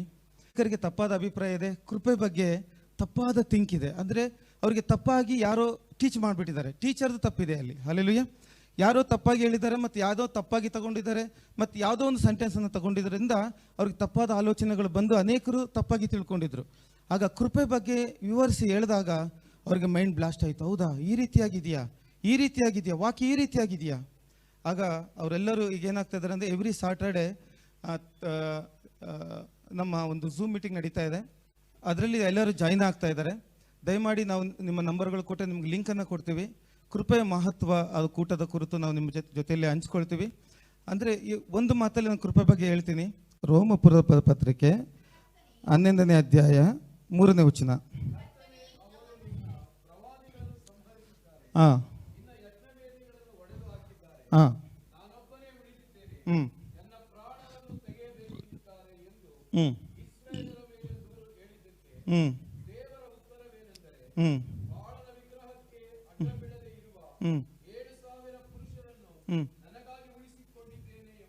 ಹ್ಞೂ ಸಾಕು. ಹಲ್ಲೆಲೂಯಾ. ಈ ವಾಕ್ಯ ನಿಮ್ಮೆಲ್ಲರಿಗೂ ಗೊತ್ತು. ಆ ದಿನಗಳು ಎಲ್ಲಿನ ದಿನಗಳಲ್ಲಿ ಏನಾಯಿತು, ಆ ಸಮಯದಲ್ಲಿ ದೇವರು ಹೇಗೆ ಅವ್ರನ್ನ ಕಾಪಾಡಿದ್ರು ಎಂಬುದಾಗಿ ನಮಗೆ ಗೊತ್ತು. ಆದರೆ ಅದಕ್ಕೂ ಏನು ಸಂಬಂಧ ಬ್ರದರ್ ಹೇಳಿ ಸ್ವಲ್ಪ. ಈಗ ಹೇಳಿ ಬ್ರದರ್, ಇದಕ್ಕೂ ಕೃಪೆಗೂ ಏನು ಸಂಬಂಧ ಬ್ರದರ್? ಹಿಂಗೇನ್ರಿ ಕೈ ಹಿಂಗೇನ್ರಿ ನೋಡೋಣ, ಹಿಂಗಂತೀರಿ ನೋಡಿ. ಅವ್ರು ಹಿಂದೆ ಎಷ್ಟು ಚೆನ್ನಾಗಿ ತೋರಿಸ್ತಾರೆ, ಹಿಂಗೆ ತೋರಿಸ್ತಾರೆ. ಏನು ಬ್ರದರ್ ಸಂಬಂಧ? ಇದಕ್ಕೆ ಏನು ಬ್ರದರ್ ಸಂಬಂಧ ಉಂದಿ. ನಮ್ಮ ಪಾಸ್ಟ್ ಥರ ಸಂಬಂಧ ಉಂದಿ. ಓದಿ ವಿಶಿಷ್ಟ ಕೆಳಗಡೆ. ಅದರಂತೆ ಈಗಿನ ಕಾಲದಲ್ಲಿಯೂ ದೇವರು ಕೃಪೆಯಿಂದ ಆದುಕೊಂಡವರಾದ ಕೆಲವರು ಉಳಿದಿದ್ದಾರೆ. ಈಗ 4ನೇ ವಚನ ನಾವು ಓದ್ಕೊಳ್ಳೋಣ ಇನ್ನೊಂದ್ಸರಿ. ಇಸ್ರಾಯೇಲರ ಮೇಲೆ ದೂರು ಹೇಳಿದ್ದಕ್ಕೆ ದೇವರ ಉತ್ತರವೇನೆಂದರೆ, ಬಾಳನ ವಿಗ್ರಹಕ್ಕೆ ಅಡ್ಡ ಬೀಳದೆ ಇರುವ 7,000 ಪುರುಷರನ್ನು ನನಗಾಗಿ ಉಳಿಸಿಕೊಂಡಿದ್ದೇನೆ ಎಂಬುದೇ. ಸಾಕು. ಹಲ್ಲೆಲೂಯಾ. ಈಗ ನೋಡಿ, ಆಗಿನ ಕಾಲದಲ್ಲಿ ಏನಾಯ್ತು, ಯಾರ್ಯಾರು ಬಾಳನ ವಿಗ್ರಹಕ್ಕೆ ಅಡ್ಡ ಬೀಳಲ್ಲ ಆ ದಿನಗಳಲ್ಲಿ ಅವ್ರನ್ನ ಸಾಯಿಸ್ತಾ ಇದ್ರು, ಹೌದ್ರಾ? ಅವ್ರನ್ನ ಕೊಲ್ತಾ ಇದ್ರು. ಈಗ ಏನಾಯ್ತು, ಆ 7,000 ಜನರನ್ನ ಆ ದಿನದಲ್ಲಿ ದೇವರು ಅವ್ರನ್ನ ಕಾಪಾಡಿದ್ರಂತೆ. ದೇವ್ರ ಹತ್ರ ನಾನು ಒಂದು ಕ್ವಶನ್ ಕೇಳ್ತೆ, ದೇವ್ರೆ ಈ 7,000 ಜನರನ್ನು ನೀವು ಹೇಗೆ ಕಾಪಾಡಿದ್ರಿ? ಆಗಿನ ಕಾಲದಲ್ಲಿ ಯಾರಿದ್ರು ದೇವರ ಧ್ವನಿಯನ್ನು ಕೇಳುವುದಕ್ಕಾಗಿ? ಪ್ರವಾದಿಗಳಿದ್ರು, ಕರೆಕ್ಟಾ? ಪ್ರವಾದಿಗಳಿಂದ ದೇವರ ವಾಕ್ಯ ಬರ್ತಾ ಇತ್ತು, ಪ್ರವಾದಿಗಳ ಮುಖಾಂತರ ಮಾತಾಡ್ತಾ ಇದ್ರು. ಆದರೆ ಆ 7,000 ಜನಗಳಿಗೆ ಯಾರು ಪ್ರವಾದಿಸಿದ್ರು ಅಣ್ಣ? ಯಾರು ಪ್ರವಾದಿಸಿದ್ರು? 7,000 ಜನರಿಗೆ ಪ್ರವಾದನೆ ಯಾರಾದರೂ ಮಾಡಿದ್ರೆ ತಾನೇ ದೇವರು ಇದು ಹೇಳಿದ್ರು ಹಿಂಗೆ ಹೋಗ್ರಿ ಅಂತ ಹೇಳೋಕ್ಕಾಗುತ್ತೆ? ನಾನು ಹೇಳ್ತಾರೆ, ಆಗಿನ ಕಾಲದಲ್ಲಿ, ಈಗಿನ ಕಾಲದಲ್ಲಿ ಒಂದು ಮೊಬೈಲಲ್ಲಿ ಒಂದು ಬಟನ್ ಒತ್ತಿದ್ರೆ ಸಾವಿರಾರು ಜನಗಳಿಗೆ ಹೋಗ್ತದೆ. ಹಲ್ಲೆಲೂಯಾ. ಆಗಿನ ಕಾಲದಲ್ಲಿ ಏನಿರಲಿಲ್ಲ ಪಾಸ್ಟರ್. ದೇವ್ರನ್ನ ನಾವು ಹೇಗೆ ಯೋಚನೆ ಮಾಡಬಹುದು ಅದು ವಾಕ್ಯದಲ್ಲಿಲ್ಲ, ನಾನು ಹೇಳ್ತೀನಿ. ಈಗ ಎಲಿಯನ ಬಗ್ಗೆ ನಾವು ನೋಡಿದಾಗ ಪಾಸ್ಟರ್ ಅವನೇನು ಹೇಳ್ತಾನೆ, ನೀನು ಇಲ್ಲಿದ್ಯಪ್ಪ, ಹೇಳ್ತಾ ಇದೆಯಾ ಹೋಗು ಅಂತ. ನಾನು ಹಿಂಗೆ ತಿರುಗಳಷ್ಟೊತ್ತಿಗೆ ದೇವ್ರ ಪಟ್ಟಂತ ಎತ್ಕೊಂಡು ಹೋಗ್ಬಿಟ್ರೆ ನಾನು ಸಿಗಾಕೊಂತೀನಿ. ನನ್ನ ದೇವರು ಅದನ್ನು ಮಾಡಿರಬಹುದು. ನಾನು ಆ ರೀತಿ ಯೋಚನೆ ಮಾಡ್ತೀನಿ. ನನಗೆ ನಿಮ್ಮ ಬಗ್ಗೆ ಗೊತ್ತಿಲ್ಲ, ನನ್ನ ದೇವ್ರ ಬಗ್ಗೆ ಏನು ಯೋಚನೆ ಮಾಡ್ತೀನಿ, ಆ 7,000 ಜನರನ್ನು ತೆಗೆದುಕೊಂಡು ಹೋಗಿ ಒಂದು ಕಡೆ ಇಟ್ಟಿರಬಹುದು. ಹಲ್ಲೆಲೂಯಾ. ಅರ್ಥ ಆಯ್ತರ ನಾನು ಹೇಳ್ತಾ ಇರೋದು? ನಾನು ನನ್ನ ದೇವರನ್ನು ಈ ರೀತಿಯಾಗಿ ನೋಡ್ತೀನಿ. ಬೈಬಲಲ್ಲಿ ಇಲ್ಲ, ತಪ್ಪು ತಿಳಿಬೇಡಿ, ಮತ್ತು ನನಗೆ ನಾನು ಹಾಕ್ಬೇಡಿ ಬ್ರದರ್ ಹಿಂಗಂದ್ಬಿಟ್ರಿ ಅಂತ ದಯಮಾಡಿ ಹಾಗೆಲ್ಲ ತಿಳಿಬೇಡಿ. ನಾನು ನನ್ನ ದೇವರನ್ನ ಆ ರೀತಿ ನೋಡ್ತೀನಿ. ಆಗಿನ ಕಾಲದಲ್ಲಿ ಅಂದರೆ ಎಲಿಯನ ಕಾಲದಲ್ಲಿ ದೇವರು 7,000 ಜನರನ್ನು ಯಾರಿಗೋಸ್ಕರ ಆರಿಸಿಕೊಂಡ್ರು? ವಾವ್. ಆಗಿನ ಕಾಲದಲ್ಲಿ ದೇವರು 7,000 ಜನರನ್ನು ತನಗೋಸ್ಕರ ಆ ಎಲ್ಲ ಮರಣದಿಂದ, ಅವರ ವಧೆಗಳಿಂದ, ಅವರ ಅವಮಾನದಿಂದ ದೇವರು ತಪ್ಪಿಸಿ ತನಗೋಸ್ಕರ ಅವ್ರನ್ನ ಪ್ರೊಟೆಕ್ಟ್ ಮಾಡಿದ್ರಂತೆ. ಎಲ್ಲೇನು ಹೇಳ್ದ, ನಾನು ಒಬ್ಬನೇ ಉಳಿದಿದ್ದೀನಿ ದೇವ್ರೇ. ಸ್ಟಾಪಪ್ಪ, 7,000 ಜನನು ಉಳಿದಿದ್ದಾರೆ. ಹಲ್ಲೆಲೂಯಾ. ಅಂದರೆ ಅದೇ ಕೃಪೆ. ಕೃಪೆ ಅಂದ್ರೇನು? ದೇವರು ತನಗೋಸ್ಕರ ಆರಿಸಿಕೊಳ್ತಾರಲ್ಲ ಅವರು ಕೃಪೆಯ ಮನುಷ್ಯರು. ಹಲ್ಲೆಲೂಯಾ. ದೇವ್ರ ವಾಕ್ಯ ಸೆಕೆಂಡ್ ಏನು ಹೇಳ್ತಾರೆ ನೋಡ್ರಿ. ಅದರಂತೆ ಈಗಿನ ಕಾಲದಲ್ಲಿಯೂ ದೇವರು ಕೃಪೆಯಿಂದ ಆದುಕೊಂಡವರಾದ ಕೆಲವರು ಉಳಿದಿದ್ದಾರೆ. ಕೆಲವರು ಮಾತ್ರ, ಆತನ ಕೃಪೆಯಿಂದ ಕೆಲವರನ್ನು ಮಾತ್ರ ಈಗಿನ ಕಾಲದಲ್ಲಿ ಆತನ ಉಳಿಸ್ಕೊಂಡಿದ್ದಾರಂತೆ. ನೆಕ್ಸ್ಟ್ ಏನು ಹೇಳ್ತದೆ ಬ್ರದರ್ ಓದಿ. ಕೃಪೆಯಿಂದ ಕೊಂಡನು ಅಂದ ಮೇಲೆ ಪುಣ್ಯಕ್ರಿಯೆಗಳ ಕಾರಣಗಳಿಂದ ಆದುಕೊಳ್ಳಲಿಲ್ಲವಷ್ಟೇ. ಸಾಕು. ಹಲ್ಲೆಲೂಯಾ. ದೇವರು ಈಗಿನ ಕಾಲದಲ್ಲಿ ನನ್ನನ್ನು ಕರೆದಿರುವುದು ಆನಂದ್ ಏನು ಮಾಡಿದ್ದಾನೆ ಅದರ ನಿಮಿತ್ತ ಅಲ್ಲ, ಆತನಿಗಾಗಿ ಆನಂದನ ಆರಿಸ್ಕೊಂಡ್ಬಿಟ್ಟ. ಹಲ್ಲೆಲೂಯಾ. ಆತನಿಗಾಗಿ ಆನಂದನ ಕರೆದ್ಬಿಟ್ಟ. ಆತನಿಗಾಗಿ ನಿಮ್ಮನ್ನು ಕರೆದುಬಿಟ್ಟ ದೇವರು. ಆತನು ಕರೆಯುವಾಗ ನಾವು ಎಂಥವರಾಗಿದ್ವಿ? ನಾವು ಚೆನ್ನಾಗಿ ಪ್ರಾರ್ಥನೆ ಮಾಡ್ತಾ ಇದ್ದಾಗ ನಮ್ಮ ದೇವರು ಕರೆದ್ನ? ಪಾಪಿಗಳು, ಯಾವ ಗಣನೆಗೂ ಬಾರದವರು, ವಾಕ್ಯ ಗೊತ್ತಿಲ್ಲದವರು, ಅವಿಶ್ವಾಸಿಗಳು, ತಂದೆ ತಾಯಿಗಳನ್ನು ದ್ವೇಷಿಸುವವರು, ಹಲ್ಲೆಲೂಯಾ, ದೇವರನ್ನು ಅರಿಯದಿರುವವರು ಆಗಿರುವಾಗಲೇ ದೇವರು ನಮ್ಮನ್ನು ಕರೆದುಬಿಟ್ಟ. ಅದೇ ಕೃಪೆ. ಹಲ್ಲೆಲೂಯಾ. ಅನೇಕರು ಏನು ತಿಳ್ಕೊಳ್ತಾರೆ, ಕೃಪೆಯಲ್ಲಿ ಬಂದರೆ ಬೈಬಲ್ ಓದಬಾರ್ದ ಬ್ರದರ್, ಕೃಪೆಯಲ್ಲಿ ಬಂದರೆ ಪ್ರೇಯರ್ ಮಾಡಬಾರ್ದ? ಎಫೆಸ 6:6 ಹೇಳ್ತದೆ, ನಾನು ಆತನನ್ನು ಪ್ರೀತಿಸ್ತೀನಿ, ಆತನನ್ನು ಪ್ರೀತಿಸುವುದರಿಂದ ಆತನ ಜೊತೆಯಲ್ಲಿ ಸಮಯ ಕಳಿತೀನಿ. ಹಲ್ಲೆಲೂಯಾ. ನನ್ನ ಡ್ಯಾನಿಯಲ್ ಪಾಸ್ಟರ್ ಯಾವಾಗಲೂ ಹೇಳ್ತಾರೆ, ನೀವು ನನ್ನ ಪ್ರೀತಿಸ್ತಿರಲ್ಲ ಗೊತ್ತಿಲ್ಲ ಬ್ರದರ್, ನಾನು ನಿಮ್ಮನ್ನು ಪ್ರೀತಿಸ್ತೀನಿ, ನೀವೆಲ್ಲ ಕರೆದು ನಾನು ಬರ್ತೀನಿ. ಹಲ್ಲೆಲೂಯಾ. ಪ್ರೀತಿ ನಮ್ಮನ್ನು ಏನಾದರೂ ಇಟ್ಟು ಅಳತೆ ಮಾಡಲ್ಲ, ಅದಕ್ಕೆ ಅಳತೆನೇ ಇಲ್ಲ. ಹಲ್ಲೆಲೂಯಾ. ಇದೇ ಒಂದು ಕೃಪೆಯಾಗಿದೆ ಪ್ರಿಯರೇ. ಅಂದರೆ ನಾನು ಏನು ಮಾಡಿದೆ ಅದರಿಂದ ದೇವರು ನಮ್ಮನ್ನು ಕರೀಲಿಲ್ಲ, ಏನು ಮಾಡದೆ ಇದ್ದಾಗಲೇ ದೇವರು ನಮ್ಮನ್ನು ಕರೆದು ಬಿಟ್ರು. ಅದೇ ಕೃಪೆ. ಈಗ ದೇವರು ಕರೆದಾಗ ಆತನ ಸನ್ನಿಧಾನದಲ್ಲಿ ಪ್ರಾರ್ಥನೆಗಳೊಂದಿಗೆ, ವಾಕ್ಯದೊಂದಿಗೆ, ವಿಶ್ವಾಸದೊಂದಿಗೆ ನಡೆಯೋದೇ ಆತನ ಮಕ್ಕಳ ಆಟಿಟ್ಯೂಡ್. ದೇವರು ಕರೆದಾಗ ಆತನು ಚಿತ್ತದಂತೆ ಆತನ ಆಲೋಚನೆ ಆತನ ಕರೆದ. ಆದರೆ ಈಗ ನಮ್ಮ ಕೆಲಸ ಏನು? ಆತನನ್ನು ಹೆಚ್ಚಾಗಿ ಅರಿಬೇಕಾದ್ರೆ ವಾಕ್ಯವನ್ನು ಹೆಚ್ಚಾಗಿ ಓದಬೇಕು. ಆತನೊಂದಿಗೆ ಹೆಚ್ಚಾಗಿ ಸಂಬಂಧ ಬೇಕಂದ್ರೆ ಆತನೊಂದಿಗೆ ವಾಕ್ಯ ಇದರಲ್ಲಿ ಪ್ರಾರ್ಥನೆಯಲ್ಲಿ ನಾವು ಕೂರಬೇಕು, ಹೆಚ್ಚಾಗಿ ಅನ್ಯ ಭಾಷೆಗಳಿಂದ ಮಾತಾಡಬೇಕು. ಆಗ ದೇವರ ಸಂಪರ್ಕದಲ್ಲಿ ನಾವು ಇನ್ನೂ ಹೆಚ್ಚಾಗಿ ಬೆಳೆಯೋಕ್ಕಾಗ್ತದೆ. ಹಲ್ಲೆಲೂಯಾ. ಈ ರೀತಿಯಾಗಿ ದೇವರ ವಾಕ್ಯಗಳನ್ನು ನಾವು ಕರೆದು ಕರ್ನಾಟಕದ ಮೂಲೆಗಳಿಗೆ ತೆಗೆದುಕೊಂಡು ಹೋದ್ವಿ. ಸಭೆಗಳನ್ನು ಶಪಿಸಬೇಡಿ, ಮಕ್ಕಳು ನಿಮ್ಮವರಲ್ಲ, ಅದು ದೇವರ ಮಕ್ಕಳು. ಈ ರೀತಿಯಾಗಿ ನಾವು ಕರೆದುಕೊಂಡು ಹೋದಾಗ 16-17 ಡಿಸ್ಟಿಕಲ್ಲಿ ಅನೇಕ ದೇವರ ಸೇವಕರು, ಬ್ರದರ್ ಈ ವಾಕ್ಯಗಳು ನಮಗೆ ಗೊತ್ತೇ ಇರಲಿಲ್ಲ ಬ್ರದರ್, ಎಷ್ಟೋ ಸರಿ ಓದಿದ್ದೀವಿ, ಇದರ ಅರ್ಥ ನಮಗೆ ಗೊತ್ತಾಗಿಲ್ಲ ಬ್ರದರ್, ಇನ್ಮೇಲೆ ನಾವು ಅನೇಕ ಬದಲಾವಣೆಯನ್ನು ನಮ್ಮ ಸಭೆಯಲ್ಲಿ ನಾವು ತರ್ತೀವಿ. ಹಲ್ಲೆಲೂಯಾ. ಇದು ಇವತ್ತು ವಿಷನ್ ಟಿವಿ ಮಾಡ್ತಾ ಇದೆ ಪ್ರಿಯರೇ. ಈ ವಿಷನ್ ಟಿವಿ ಬಂದಾಗ ನಮ್ಮ ಹತ್ರ ಇದ್ದಂಥ ಒಡವೆ, ಹಣ ಎಷ್ಟಿತ್ತು ಎಲ್ಲವನ್ನು ನಾವು ಖಾಲಿ ಮಾಡಿದ್ವಿ, ಎಂಟಿ ಎಲ್ಲ ಮಾಡಿದ್ವಿ. ಎಲ್ಲ ಲಾಕ್ಡೌನ್ ಆಯಿತು, ವಿಷನ್ ಟಿವಿ ಓಪನ್ ಆಯಿತು 19ನಲ್ಲಿ. ಹಲ್ಲೆಲೂಯಾ. ಪ್ರತಿಯೊಂದು ಅಂಗಡಿ ಲಾಕ್ಡೌನ್, ಫಸ್ಟ್ ಎಲ್ಲ ಕಡೆ ಲಾಕ್ಡೌನ್, ವಿಷನ್ ಟಿವಿ ಮಾತ್ರ ಓಪನ್. ಹಲ್ಲೆಲೂಯಾ. ಇವತ್ತು ಅದ್ಭುತವಾಗಿ ಸೇವಕರುಗಳು ದೇವರ ವಾಕ್ಯಗಳನ್ನು ಕೊಡ್ತಾ ಇದ್ದಾರೆ. ಆದರೆ ನಿಮ್ಮ ವಿನಂತಿ ಏನಂತ ಹೇಳಿದ್ರೆ, ದಯಮಾಡಿ ಚಾನಲನ್ನು ಸಬ್ಸ್ಕ್ರೈಬ್ ಮಾಡ್ಕೊಳ್ಳಿ. ಅದು ಬಿಸ್ನೆಸ್ಗಾಗಿ ಮಾಡ್ತಾ ಇಲ್ಲ, ದೇವರ ವಾಕ್ಯವನ್ನು ನಿಮ್ಮಲ್ಲಿ ಚೆನ್ನಾಗಿ ತುಂಬ ಉದ್ದೇಶದಿಂದ ಮಾಡ್ತಾ ಇದ್ದಾವೆ. ನಾವು ಎಷ್ಟೇ ದೇವರ ಸೇವೆ ಮಾಡ್ತಾ ಇರ್ಬೋದು, ನಮಗೂ ಸಹ ದೇವರ ವಾಕ್ಯ ಬೇಕು. ದೇವರ ವಾಕ್ಯ ಇಲ್ಲ ಅಂದರೆ ನಾವು ಮುಂದೆ ಹೋಗೋದಕ್ಕೆ ನಮಗೆ ಊಟ ಇದ್ರೇ ನಾವು ನೆಕ್ಸ್ಟ್ ಸ್ಟಾಪಿಂಗ್ ಮಾಡೋಕ್ಕೆ ಹೋಗೋದಲ್ವಾ. ಅದೇ ರೀತಿಯಾಗಿ ನಾವು ಮಾಡೋಣ. Praise the lord. ಕರ್ತನಲ್ಲಿ ಪ್ರೀತಿಯುಳ್ಳ ಎಲ್ಲ ವಿಷನ್ ಟಿವಿ ವೀಕ್ಷಕರಿಗೆ ಯೇಸು ಕ್ರಿಸ್ತನ ಹೆಸರಿನಲ್ಲಿ ನಾನು ವಂದನೆ ತಿಳಿಸ್ತಾ ಇದ್ದೇನೆ. ಪ್ರೀತಿ ವೀಕ್ಷಕರೇ, ನಿಮ್ಮೆಲ್ಲರಿಗೂ ಥ್ಯಾಂಕ್ಸ್ ಹೇಳೋದಕ್ಕೆ ಇಷ್ಟಪಡ್ತೇನೆ. ಈ ವಿಷನ್ ಟಿವಿಯನ್ನು ಇಷ್ಟು ದಿವಸ ನೀವು ಪ್ರೋತ್ಸಾಹಿಸಿ ನಮ್ಮನ್ನು ಎಲ್ಲ ರೀತಿಯಲ್ಲಿ ಸಹಾಯ ಮಾಡ್ತಾ ನೀವು ಬರ್ತಾ ಇರೋದಕ್ಕಾಗಿ ನಾನು ವಂದನೆ ತಿಳಿಸ್ತೇನೆ. ಅದೇ ರೀತಿಯಾಗಿ ನೀವು ಕೇಳುವ ಒಂದೊಂದು ವಾಕ್ಯಗಳಿಗೆ ನಿಜವಾಗಿ ನಿಮ್ಮ ಆತ್ಮವನ್ನು ನೀವು ಬಿಲ್ಡ್ ಮಾಡ್ಕೊಳ್ತಿದ್ದೀರಾ, ಕಟ್ಕೊಳ್ತಾ ಇದ್ದೀರಾ ಎಂಬುದಾಗಿ ನಾನು ನಂಬಿದ್ದೇನೆ. ಅಷ್ಟೇ ಅಲ್ಲದೆ ನಿಮ್ಮ ಹಾಗೆ ಆಶೀರ್ವಾದ ಹೊಂದಿಕೊಳ್ಳುವುದಕ್ಕೆ ರೆಡಿ ಇರುವಂಥ ನಿಮ್ಮ ಸ್ನೇಹಿತರಿಗೆ ಅದನ್ನು ನೀವು ಫಾರ್ವರ್ಡ್ ಮಾಡಿ, ಇನ್ನು ಸಬ್ಸ್ಕ್ರೈಬ್ ಮಾಡಲು ತಿಳಿಸಿ ಮತ್ತು ನಮ್ಮ ಜೊತೆ ನೀವು ಕೈ ಜೋಡಿಸಿ ಎಂಬುದಾಗಿ ನಾನು ಕೇಳ್ಕೊಳ್ತಾ ಇದ್ದೇನೆ. God bless you. ದೇವರು ನಿಮ್ಮನ್ನು ಬ್ಲೆಸ್ ಮಾಡಲಿ.